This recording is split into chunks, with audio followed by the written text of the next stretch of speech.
Thank you for watching, liking, commenting, sharing, and subscribing right now. I remember the first inkjet printer I ever owned was a Canon BJC 4000, and I was never more frustrated with a piece of hardware in my entire life because I couldn't figure out why every time it printed, it would print a line off, and I'd have to reprint the whole page and waste so much ink. It was just frustrating to no end. And with those experiences, the next printer I ended up purchasing was an HP LaserJet, and I have not looked back since. I've been using HP LaserJets from I think it was the 6L, then I moved up to the 1220, which Ponzi had up until recently, and now I have the HP all-in-one, 3052. It scans, I don't know if it faxes, but who uses fax anyway? So I thought when I needed to fix Ponzi's printer downstairs, she was having an issue with something. I went in there and I realized, I wonder if people know that they could save ink. Now, I'm not talking specifically about going out and getting the cheap ink to replace your current cartridges with. I'll get to that in a second. But in most printer drivers, in most printer software, you've got a few settings. You've usually got a basic or a standard, and that's typically the default. You've got an advanced setting, that's typically a higher quality setting, sometimes prints out not necessarily a higher resolution, but certainly at a higher DPI. And then you've got like a lower quality setting or an econo setting, and at least with the HP series, with their laser printers, they have an econo mode, and that is essentially a draft mode, but in terms of what you're going to see out of it, I'm guessing you won't be able to see the difference between an econo mode and even a regular mode. And so you can save ink or toner just by turning that setting on by default, or specifically when you go into print, going into the properties for that printer, or the setup for that printer, and making sure something is set to draft mode. And of course, unless the draft comes out completely, illegible, which I'm not guessing it will, I would stick with that setting. You're going to save a lot of ink or toner by doing just that. Now, as far as replacing the ink cartridges or toner is concerned, personally, I don't think it's a wise idea. I think it's a lower quality ink that they sell, and typically you're not going to get the same results as you would by using a manufacturer cartridge, specifically with the printer that they designed the cartridge for. But if you couldn't hear in the background, I've got a little bit of line noise. We've got Cat, Wireless Packet, and SWAT with me right now. And Wireless Packet works inside a, print facility. That's kind of what you do, isn't it? Yes. So basically run the servers and run the high-speed digital presses. So what is your thoughts on, number one, saving ink, saving toner, and then specifically when it comes time to replace it, what's the best way of doing it? Saving ink and toner for inkjet printers is the way, what you were saying. Like you said, it's like econo mode or draft mode is fine. Also, I would suggest purchasing a higher grade paper, a heavier weight paper, because the ink would tend to stay a little bit better on the paper, and you would see it better. And that makes a difference. That makes a huge difference when you're printing with an inkjet or even a LaserJet. Also, stay away from the refill centers. I would definitely stay away, because the ink that they're using, it's not a good quality ink. When I printed on inkjets with these refilled cartridges, what'll happen is we'll print out a book, and then all of a sudden we'll have the book sit there for a day. Well, when you go through the book, you see the ink is now basically sticking to the opposite side of the page. So it's not adhering to the paper properly, because it's not as superior as the ink would be from, let's say, a Xerox or an HP or an Epson.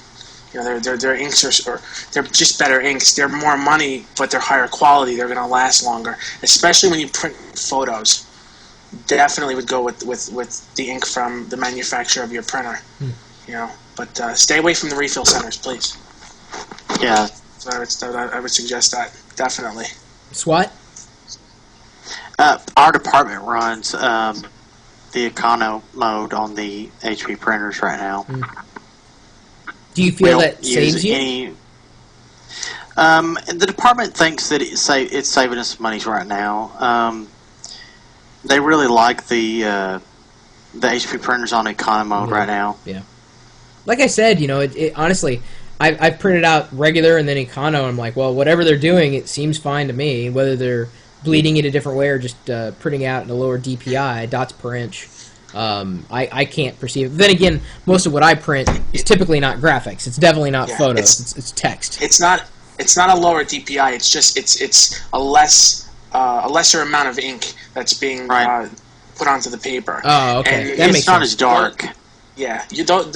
They're not saturating the paper that much with the ink, and over time you'll notice that, like, if you go and try to print econo mode on a photo, you'll see it's lighter.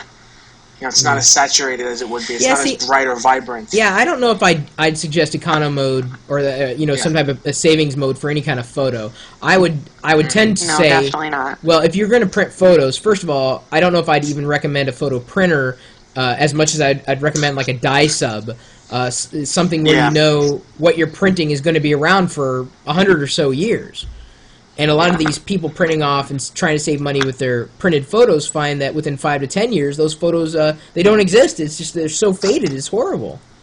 Yeah, they fade. And also what happens is with these photos, if the photo paper is not a high quality photo paper, it starts to chip.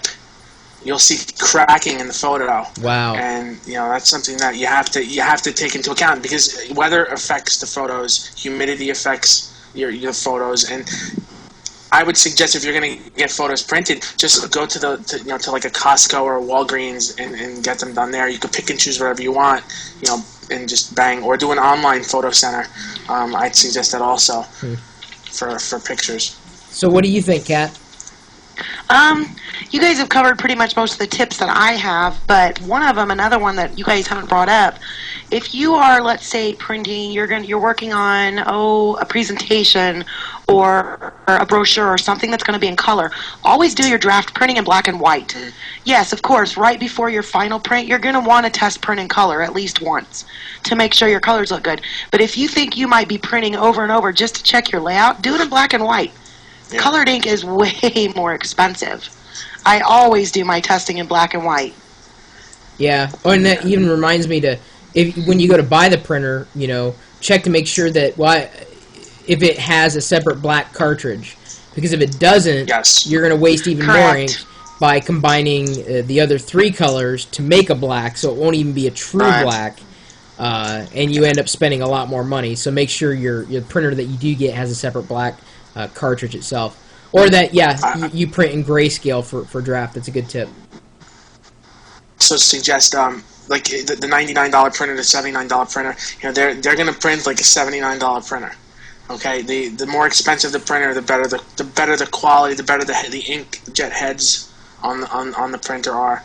You'll see a sharper image on the paper. So it's usually the more expensive the printer, the better the image is going to be, in my opinion. I realize the toner may cost me more, but once I went laser, I just can't go back. Laser's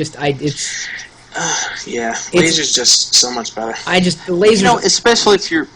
Sorry, go ahead. It's okay. It's just always a sharp output. You never have to reprint because of something wasn't a head wasn't aligned or whatnot. I mean, I love laser printing. I just love it. Yeah, you don't get the lines on the paper. Yeah. You don't have to worry about aligning, or doing a calibration. Yeah. Now, Swat, what were you going to say? I'll let you take us out. I was just saying, if you're doing repetitive printing, you're going to want to use a higher end printer if you're going to do a lot of repetitive printing. Yeah. Definitely. Hey, Chris, I want to take this one home. Can I? I know why, but you go ahead. You do, huh? Yeah. All I was going to say is, of course, Chris always loves hearing your tips and tricks and feedback. You can always email him at chris@pirillo.com. You can leave a follow-up comment on the blog at chris.pirillo.com or on YouTube. You could also use our sponsor, GoDaddy, where you can save 10% by using coupon code CHRIS1. And you could register at websites such as, saveprinterinc.com if you'd like. Give us your tips that way. Anyway, you can visit us anytime, day or night, live on our website and chat at live.pirillo.com. See you later. See you later. Later.